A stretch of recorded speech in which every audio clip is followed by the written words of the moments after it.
Assalamualaikum warahmatullahi wabarakatuh.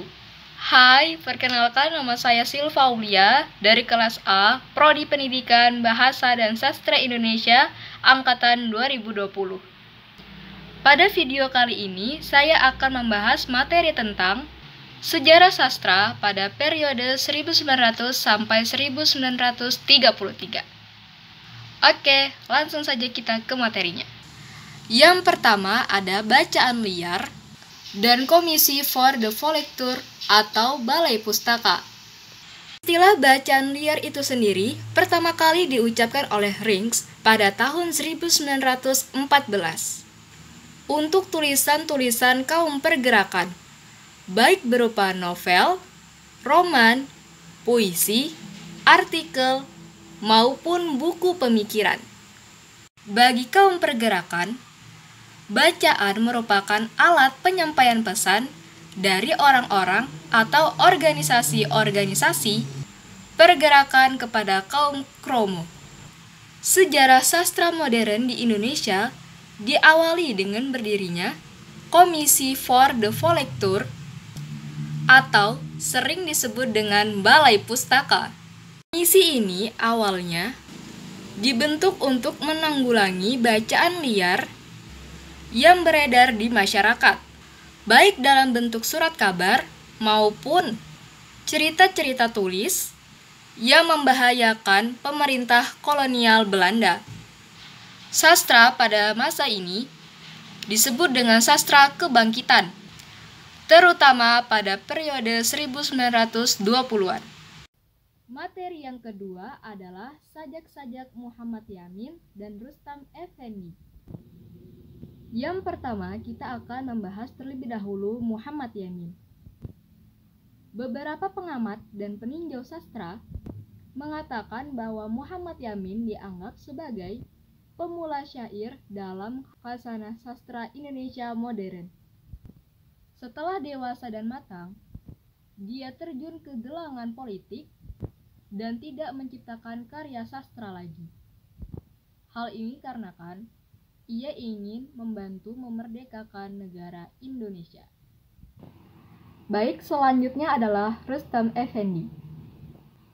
Rustam Effendi awalnya bekerja sebagai guru, tetapi lama-kelamaan ia terjun ke lapangan kebudayaan dan politik.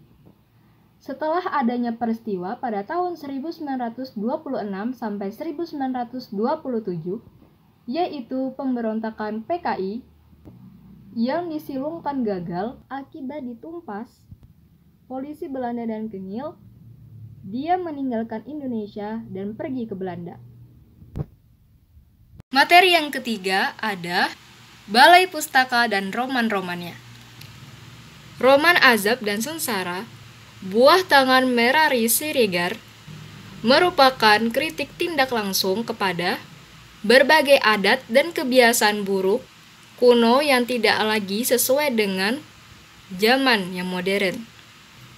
Persoalan pemilihan jodoh dan campur tangan orang tua dalam pernikahan anaknya terdapat pula dalam roman lain terbitan Balai Pustaka. Misalnya, roman yang berjudul Karam dalam Gelombang Percintaan pada tahun 1926, Buah Tangan dari Kejora. Pertemuan pada tahun 1927 yang merupakan Buah Tangan Abbas Sultan Pamonjak. Salah Pilih pada tahun 1928, karangan Nur Sultan Iskandar. Cinta yang Membawa Maut pada tahun 1926, karangan Abdul Ager dan Nursinah Iskandar. Yang menjadi masalah bagi pengarang yang aktif dalam pergerakan kebangsaan tahun belasan ialah akibat-akibat lebih jauh dari pertemuan kebudayaan Eropa yang masuk ke dalam tubuh anak-anak bangsanya melalui pendidikan sekolah kolonial Belanda. Dan kini tiba saatnya di materi terakhir, yaitu Sanusi Pen pada tahun 1095 sampai 1968. Pada tahun 1929 sampai 1930, ia mengunjungi India. Kunjungan ke India sangat mewarnai pandangan kesusteraannya. Karya-karyanya yang terkenal antara lain sebagai berikut. Yang pertama ada Pancaran Cinta dan Prosa Berirama pada tahun 1926. Yang kedua ada Puspa Mega dan Kumpulan Sajak pada tahun 1927. Yang ketiga ada Airlangga, drama dalam bahasa Belanda pada tahun 1928. Yang keempat ada Enzame Karodolet, drama dalam bahasa Belanda pada tahun 1929. Yang kelima ada Madah, Kelana, dan Kumpulan Sajak yang diterbitkan oleh Balai Pustaka pada tahun 1931. Yang keenam ada Naskah Drama Kertajaya pada tahun 1932. Yang ketujuh ada Naskah Drama Sandiakala Ning Majapahit pada tahun 1933. Dan yang kedelapan ada Naskah Drama Manusia Baru yang diterbitkan oleh Balai Pustaka pada tahun 1940. Jiwa nasionalismenya terlihat antara lain dari pernyataan Sanusi Pen tentang akan dibentuknya Perhimpunan Pemuda-Pemuda Batak yang kemudian disepakati bernama Jong Batak Bon. Ia menyatakan tidak ada satupun di antara kedua pihak berhak mencaci maki pihak lainnya. Oleh karena dengan demikian berarti bahwa kita menghormati jiwa suatu bangsa yang tidak menunjukkan sikapnya. Dikutip dari Nasionalisme Jong Batak Januari 1926.